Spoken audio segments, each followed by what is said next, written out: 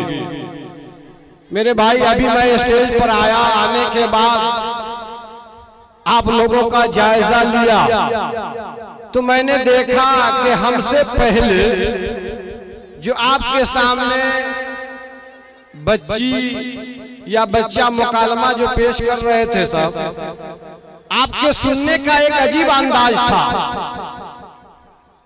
इस अंदाज से आप बच्चों का मुकालमा सुन रहे थे कि आपकी आंखें खुली थी और मुंह बंद था। अब हो सकता है कि मेरी तकरीर शुरू हुई तो मुमकिन है ऐसा हो जाए कि आपकी आंखें बंद और मुंह खुल जाए। तो हजरत उलमाए कराम स्टेज पर तशरीफ फरमा है, कहेंगे कि मौलाना बस कीजिए, आपसे पहले जो बातें हो रही थी वो सुनी जा रही थी। ये मौलाना आपकी तकरीर सुनी नहीं बल्कि खाई जा रही है। मैं आपसे गुजारिश करूंगा कि चंद ही मिनट सही मेरी भी तकरीर सुनने की कोशिश कीजिएगा, खाने की कोशिश मत कीजिएगा। ये पहले का भी एक दौर था कि चंद मिनट की तकरीरें पूरी दुनिया के काया को पलट देती थी। अब भी एक दौर आया है कि एक ही रात में एक ही गांव में कई कई जगह प्रोग्राम होता है, लेकिन एक चोर रात भर तकरीर सुनता है लेकिन चोरी से बाज नहीं आता। एक बेनमाज रात भर तकरीर सुनता है लेकिन बगल में मस्जिद है, जाने का नाम नहीं लेता। एक डाकू रात भर तकरीर सुनता है लेकिन अंतारा में अकेले में मोटरसाइकिल छिनता हुआ दिखाई देता है। पता ये चला कि हम और आप तकरीर सुनते सुनते बिल्कुल सुन हो गए। हमारी और आपकी मिसाल तो ऐसी ही है कि दो आदमी रास्ता पकड़ करके चले जा रहे थे, नमाज का वक्त होता है। अब दोनों आदमी जल्दी से पाइप पर जाते हैं, जाकर के वजू बनाते हैं और बना करके जोहर का वक्त था, जमात खड़ी कर दिया।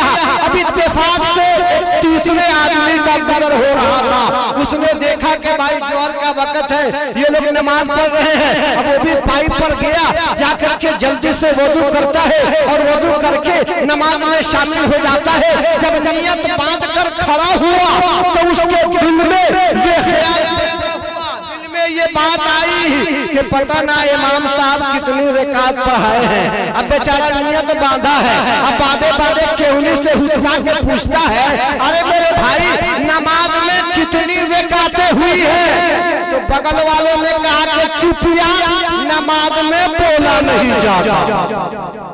ये पूछता है कि नमाज में कितनी रकातें हुई है? बगल वाला कहता कि चुप चुप यार, नमाज में बोला नहीं जाता। तो इमाम साहब कहते हैं, अरे इसीलिए तो मैं बोल रही रहा। देखा आपने तीनों ने बातें की। ठीक वही मिसाल हमारी और आपकी हो जाए तो बड़ा मसला गड़बड़ हो जाएगा। अगर मैं आपके सामने रात भर हुजूर पाक सल्लल्लाहु तआला अलैहि वसल्लम की सीरत को खोल खोल करके बयान करूं, अगर आपने ये तहैया कर लिया हो कि मौलाना साहब हम तो वही रहेंगे जहाँ पहले रहते थे, यानी पंच की बतिया मानते हैं, ये खुटवा वही रहेगा जहाँ पहले से था, तो दोस्तों कामयाबी नहीं मिलेगी। आज आपको ये तय करना होगा कि जो कुछ आपके सामने उलमाए कराम अल्लाह उसके रसूल की बातों को बताएंगे, अगर वो बातें हक होगी, अगर वो बातें सच होगी, कुरान और हदीस के मुताबिक होगी, तो हम उसके ऊपर अमल भी करेंगे और अपने दोस्तों को अमल की दावत भी देंगे। अगर ये नजरिया रहा तो इंशाअल्लाह हम सब लोग कामयाब हो जाएंगे।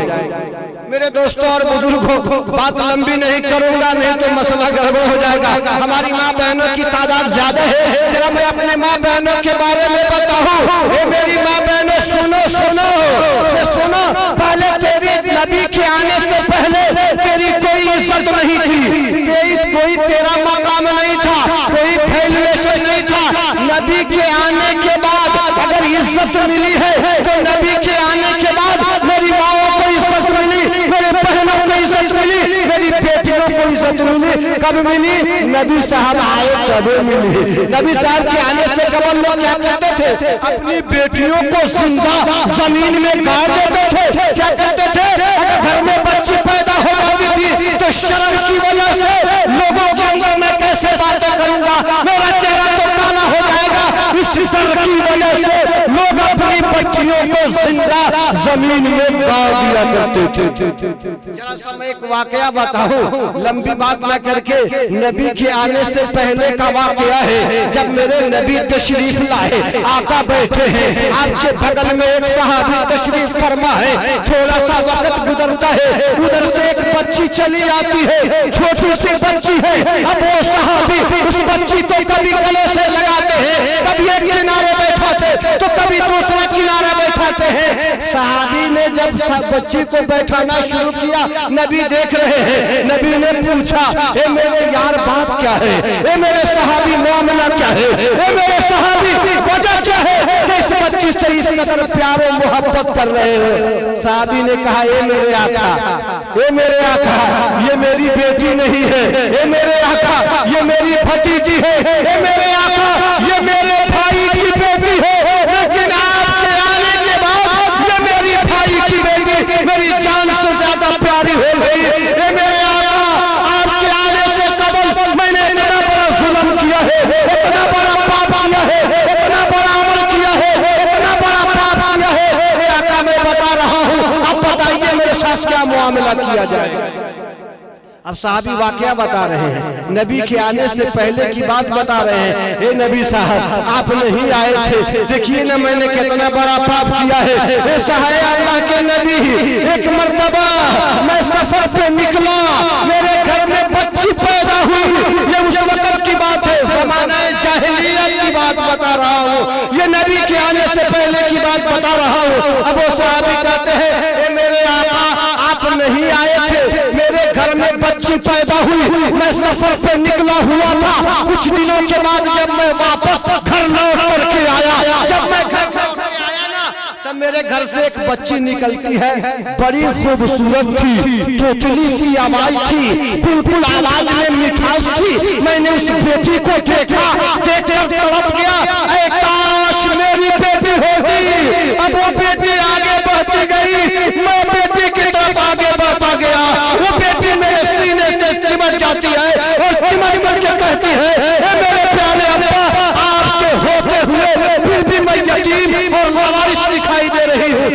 बेटा मुझे कुछ न करना, मैं 6 बरस की हो गई हूँ, जूती सीधी करूंगी, लोटा में पानी लाकर रख दिया करूंगी, बिस्तरा झाड़ दिया करूंगी, ये अब्बा कुछ न करना। लेकिन सहाबी कहते हैं ये आका मेरे जहन में बात आ रही थी, ये बेटी है बड़ी होगी तो शादी करना होगा, कोई मेरा दामाद बनेगा तो मैं किसी का ससुर बनूंगा, कोई मेरा समधी बनेगा तो मैं किसी का समधी बनूंगा, और ये बातें दुनिया को दिखलाने के लायक नहीं, मेरा चेहरा तो काला हो जाएगा।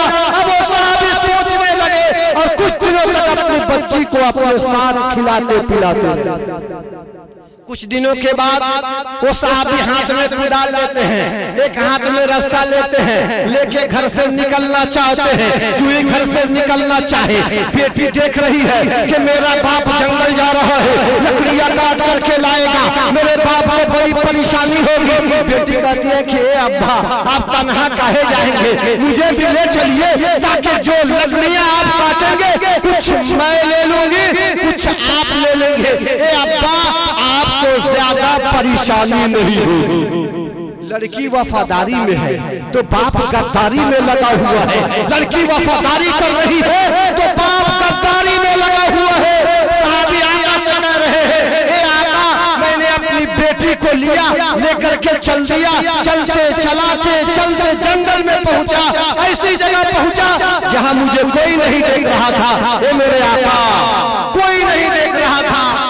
ने कहा सहाबी कोई नहीं देख रहा था।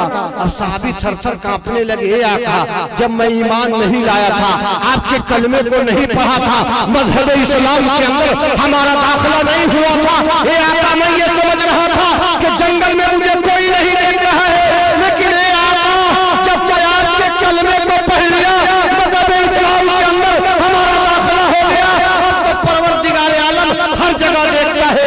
आज के इंसानों को इस बात पर यकीन आ जाए कि रब हर जगह देखता है, तो चोर चोरी नहीं करेगा, डाकू डकैती नहीं डालेगा, जानी ज़िना नहीं करेगा, जालिम जुल्म नहीं करेगा, अपने तराजू पर कमी बेशी तौलने वाला कमी बेशी नहीं तौलेगा। कब जब उसको यकीन आ जाए कि अल्लाह हर जगह है, देखता है, अल्लाह हमारे हर काम को देखता है, तो इंसान गलती नहीं करेगा। लेकिन हमारा यकीन इतना पुख्ता नहीं है। यकीन पुख्ता था सहाबाए कराम का, जिन्होंने क्या किया, दरियाओं के अंदर घोड़ा को दौड़ा दिया। ये दस्त तो दस्त है, दरिया भी न छोड़े हमने, दस्त तो दस्त है, दरिया भी न छोड़े हमने, बड़े जुल्मात में दौड़ा दिए घोड़े हमने, बड़े जुल्मात में दौड़ा दिए घोड़े हमने। मुस्लिम है अगर जिंदा, मुस्लिम है अगर जिंदा तो दुनिया को हिला देंगे, अब बहती हुई दरिया में हम आग लगा देंगे, इस्लाम के खातिर हम अपनी जान गंवा देंगे। मुस्लिम है अगर जिंदा तो दुनिया को हिला देंगे। हम कहते हैं कि हम लोग मुसलमान थोड़े हैं, अरे हम लोग तो नाम से पता नहीं चलता कि इधर के हैं कि उधर के हैं। हम रब खुदैया मुसलमान है, कुछ करके दिखा देंगे, हम रब खुदैया मुसलमान है, कुछ करके दिखा देंगे। कभी कभी जुमा भी पढ़ लेंगे, कुरान खानी भी करा लेंगे, अब मौका मिलेगा तो नौका टोला वालों की तरफ प्रोग्राम भी करा लेंगे ना। कभी कभी जुमा भी पढ़ लेंगे, कुरान खानी भी करा लेंगे, शादी ब्याह के मौका पे ऑर्केस्ट्रा नचा लेंगे। हम रब खुदैया मुसलमान है, कुछ करके दिखा देंगे। अय्यार वकीली मत पूछिए हम क्या है, अजी अय्यार वकीली मत पूछिए हम क्या है, खुद अपने से झगड़ेंगे नहीं तो झगड़ा लगा देंगे। क्या करेंगे, चाय की दुकान पे बैठेंगे, आएगो सुआसा छोड़ेंगे, काम चल जाएगा। खुद अपने से झगड़ेंगे नहीं तो झगड़ा लगा देंगे। मौका महल को देख के मुकदमा में फंसा देंगे। सुलह की बारी आएगी तो कुछ नोट कमा लेंगे। हम रब खुदैया मुसलमान है, कुछ करके दिखा देंगे ना। हमारा और आपका काम तो यह है, शायद आपको याद होगा कि मैंने आपको कहाँ छोड़ा था, याद है? नौका टोला के समयाना में है। मैं आपको ये बता रहा था कि वो सहाबी कहते हैं ए मेरे आका, वो अपनी बच्ची को लिया लेकर के चल दिया, चलते चलाते जंगल में पहुंचा। ए मेरे आका ऐसी जगह पहुंचा जहां मुझे कोई नहीं देख रहा था। आका ने कहा कोई नहीं, ईमान लाया तो अब तो अल्लाह देख रहा है। अब वो सहाबी कहते हैं जंगल में पहुंचा, ऐसी जगह पहुंचा जहां कोई नहीं देख रहा था। ए मेरे आका बच्ची को एक किनारे बैठा दिया, हाथ में कुदाल था, कुदाल से गड्ढा खोदना शुरू किया। जब जब मैं गड्ढा खोदता नीचे से मिट्टी उड़ करके चेहरे पर पड़ जाती। अब मेरी बेटी देख रही है कि बाप के चेहरे पर मिट्टी उड़ पड़ रही है, तो मेरी बेटी अपने दुपट्टे को उतारती है, उतार करके मेरे चेहरे से मिट्टी को साफ करती है और कहती है कि ए अब्बा ये गड्ढा जो खोद रहे हैं क्यों खोद रहे हैं?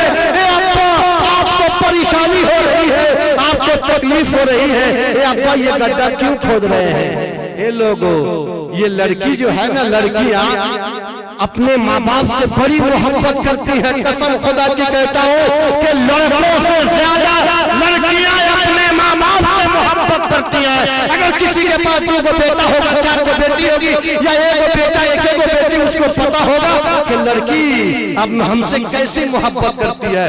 आपका बेटा है, किसी ने बताया कि बाप की तबीयत खराब है, बाप मेडिकल में है, बेटा काठमांडू काम कर रहा है, लेकिन 25 तारीख की हुई है, अभी 5 दिन जो है महीना पहुंचने में बाकी है, लेकिन उसको पता है कि मेरा बाप हॉस्पिटल के अंदर पड़ा है, तो सोचेगा कि 5 दिन और बिता के महीना पूरा करके जाऊं, लेकर के पैसा जाऊं। लेकिन अगर वही बात आपकी बेटी को मालूम हो जाए, बेटी ससुराल में है, अगर पता चल जाता है कि मेरे बाप की तबीयत खराब है, अब बेटी करती क्या है, फौरन अपने शौहर से लानत लेती है, अपने सास ससुर से लानत लेती है और लेकर के जिस हाल में है उसी हाल में अपनी बाप की खिदमत में हाजिर हो जाती है। ये लड़कियां अपने माँ बाप से बड़ी मोहब्बत करती हैं। अब वो सहाबी बच्ची को लेके जंगल में है, गड्ढा खोद रहे हैं। जब चेहरे पर मिट्टी पड़ती है, बाप उसके सामने अपने ओढ़नी को लाकर बाप के चेहरे से मिट्टी को साफ करती है। जब तक तेजी से धूप निकली ना, तब बाप के बदन पर धूप लगने लगी। अब बाप के बदन से पसीना निकलने लगा। जब पसीना निकलना शुरू हुआ, बेटी देख रही है कि मेरे बाप के बदन से पसीना निकल रहा है। अब बेटी और आगे बढ़ती है, आगे बढ़कर अपनी ताकत और हैसियत के मुताबिक एक पत्थर उठाती है, उठाकर पत्थर को लेकर आती है और सूरज के सामने बेटी पत्थर को रख देती है। रखने के बाद उसी पत्थर पे लड़की खड़ी हो जाती है। मेरे आका, मेरी बेटी पत्थर पे खड़ी हो गई और हो करके अपना अपनी ओढ़नी को उतार करके दोनों ओढ़नी का किनारा कोना इस तरीके से पकड़ ली ताकि मेरे बाप को धूप न लगे, मेरे बाप के बदन से पसीना न निकले, मेरे बाप को परेशानी न हो। मेरे आका, मेरी बेटी खड़े होकर मुझको परेशानी से बचा रही थी, लेकिन ये आका जब मैंने गड्ढा खोद दिया, जब पूरा तैयार कर दिया, अब मेरी बेटी मुझसे पूछती है, ए अब्बा आपने जो गड्ढा खोदा है इसके लिए खोदा है, ए अब्बा बताइए जो कहिए। जब मेरी बेटी ने मुझसे सवाल किया तो मेरे चेहरे पर सुर्खी, आंखों में लाली, चूंकि मेरे ज़हन में ये बात आई ये मेरी बेटी है, बड़ी होगी तो शादी करना होगा, कोई मेरा दामाद बनेगा तो मैं किसी का चतुर बनूंगा, कोई मेरा समधी बनेगा तो मैं किसी का समधी बनूंगा। ये बातें तो दिखलाने लोगों को दिखलाने के लायक नहीं, मेरा चेहरा तो काला हो जाएगा। मेरे आका, इतनी बात जब मेरे ज़हन में आई, मेरे आंखों में लाली, मेरे चेहरे पर सुर्खी, मेरी बेटी देखकर समझ गई कि ये जालिम बाप ये गड्ढा किसी और के लिए नहीं बल्कि मेरे लिए खोद कर तैयार किया है। अब वो सहाबी कहते हैं, ए आका मेरी बेटी 6 बरस की थी, दुबली पतली थी, कमजोर थी, मैंने अपनी बेटी को पकड़ा। अब बेटी कहती है, ए अब्बा मुझको इस गड्ढे में दफन करके क्या पाओगे? ए अब्बा मुझको छोड़ दो, अगर आप मुझे खाना नहीं दे सकते, आप मुझे पानी नहीं दे सकते, आप मुझे रहने के लिए तो जमीन नहीं दे सकते, आप मुझे पहनने के लिए कपड़ा नहीं दे सकते,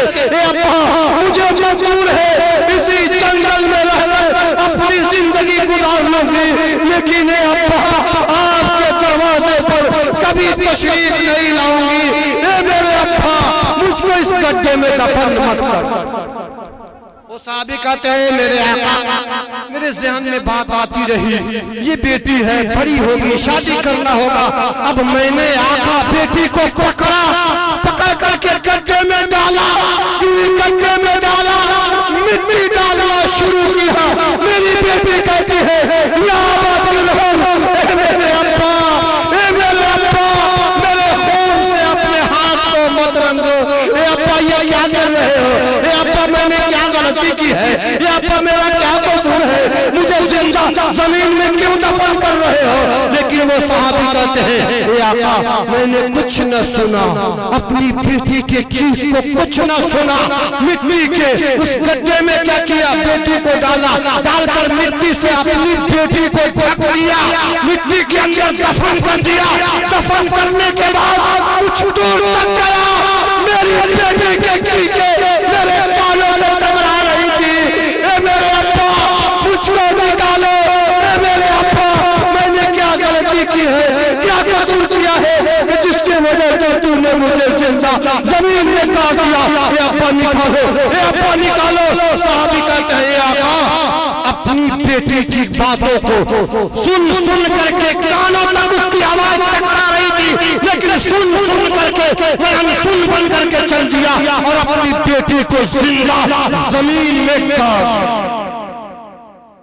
गाड़ने की बात आई। आका ने कहा मेरे सहाबी, मेरे करीब से उठकर चला जा, मेरा कलेजा मुंह को आ रहा है। कल जब कयामत का दिन होगा, मैदान महशर का आलम होगा, नफ्सी का आलम होगा, जिस दिन आदम से लेकर कयामत तक होने वाली सारी इंसानियत इकट्ठी होगी। अगर उस दिन तेरी बेटी ने तेरा दामन पकड़ लिया अल्लाह की अदालत में, तो तुम अल्लाह के सामने क्या जवाब दोगे? अब वो सहाबी कहते हैं आका, इसीलिए तो मैंने कहानी बताई, इतना बड़ा पाप किया, इतना बड़ा जुल्म किया, इतना बड़ा अमल किया, इतना बड़ा मैंने काम कर दिया। ए आका, अगर मेरी बेटी कल कयामत के दिन अल्लाह के सामने कल मेरे दामन को पकड़ लेगी तो मैं अल्लाह के सामने क्या जवाब दूंगा?